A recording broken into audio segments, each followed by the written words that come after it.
Nagaan keenya lafa jirtanitti isin haa qaqqabu.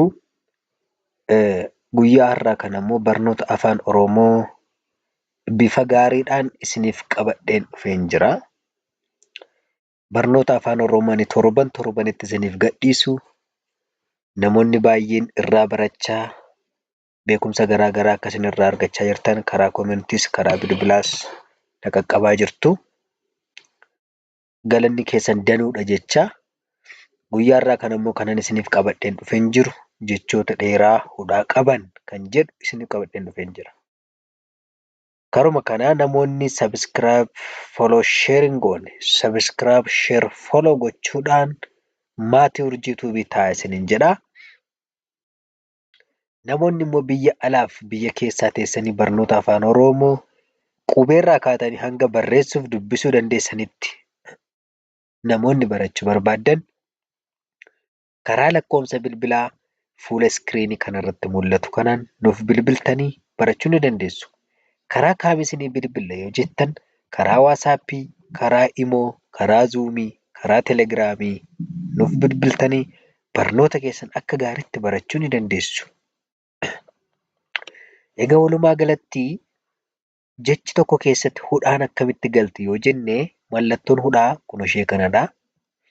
Hudhaan jecha tokko keessatti akkamitti galti yoo jenne hudhaan kan isheen galtu jecha tokko keessatti bakka qubeen dubbachiistuu sadii ol taatee argamtetti hudhaan ni galti. Inni lammaffaan immoo jecha tokko gaafa dubbisnu bakka sagaleen keenya addaan citutti maaltu galaa? Hudhaatu galaa jechuudha. Hudhaan kun immoo akka sagalee dubbachiistutti gargaarti. Kanaaf fakkeenyaaf taa'i bakka jedhu kana keessatti aan qubee dubbachiistuudha. Iinis qubee dubbachiistuudha. Sadii taatee gidduutti argamteetti waan ta'eef mallattoon hudhaa galuu ishee dirqamadha jechuudha. Egaa kanumaan wal qabatee asittis gaafa laallu ka'i gaafa jedhu ka'i jedhee sagaleen keenya maal ta'a? Addaan cita. Yeroo addaan citutti dirqama maaltu galuu qabaa? Sagalee hudhaa kanatu galuu qaba. Mallattoo hudhaan kun galuu qabdi jechuudha. Yaa'ee, ajaa'iba,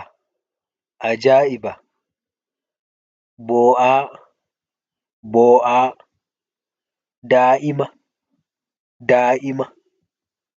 yaa'uu, ida'amuu,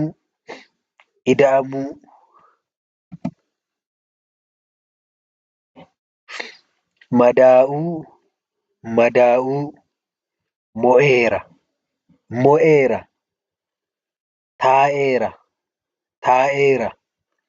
ga'eessa, galmaa'uu, taa'uu, taa'umsa,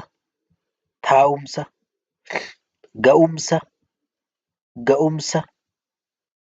qaala'insa, qophaa'aa,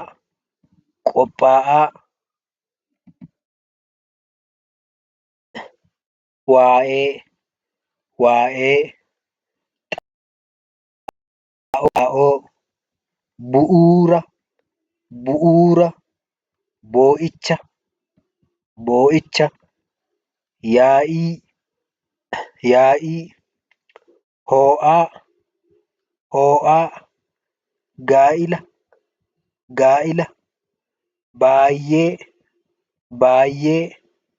baay'ee. Hanga torban mata duree haaraatiin wal arginutti nagaan nuuf turaa. Sabiskiraayib, sheer, foloo godhuudhaan nu jajjabeessaa isin jennaa turtii gaarii.